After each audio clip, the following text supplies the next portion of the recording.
There are two kinds of reality, in a way. And that's the point of view I take, and you have to take that point of view. One is what I call classical reality, and the other is what I call quantum reality. Now, classical reality is basically when you get a nice space-time determined, and that's where general relativity comes in, and it gives you a good picture of what's going on. It's good in solid kind of reality. You can, if I take this glass and I can say, glass, what's the shape of your top thing? I'd say, oh, well, it says I'm a circle.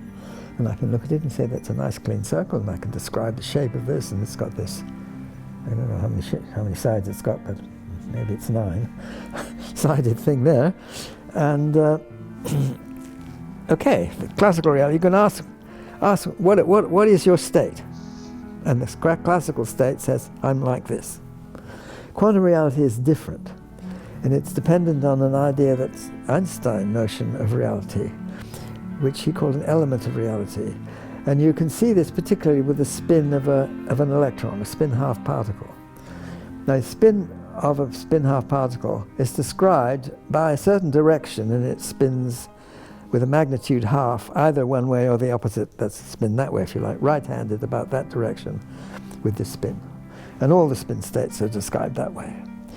Now, Einstein's notion of reality is to say, suppose you have an experiment you can perform, and the answer to this experiment without disturbing the system is yes or no.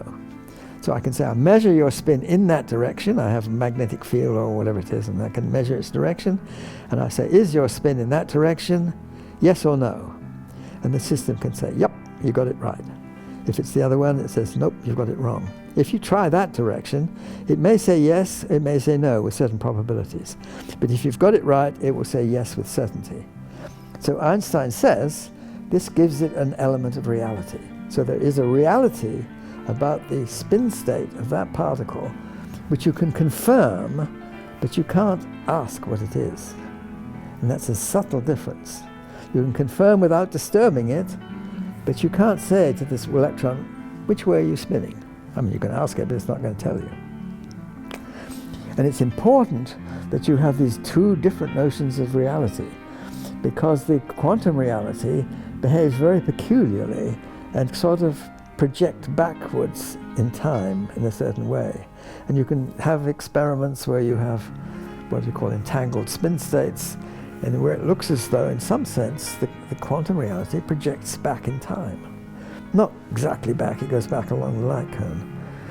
But it doesn't give you a contradiction, because you can't, it doesn't tell you what the state is. It's very clever the way it slips through and never gives you a way of sending a signal faster than light.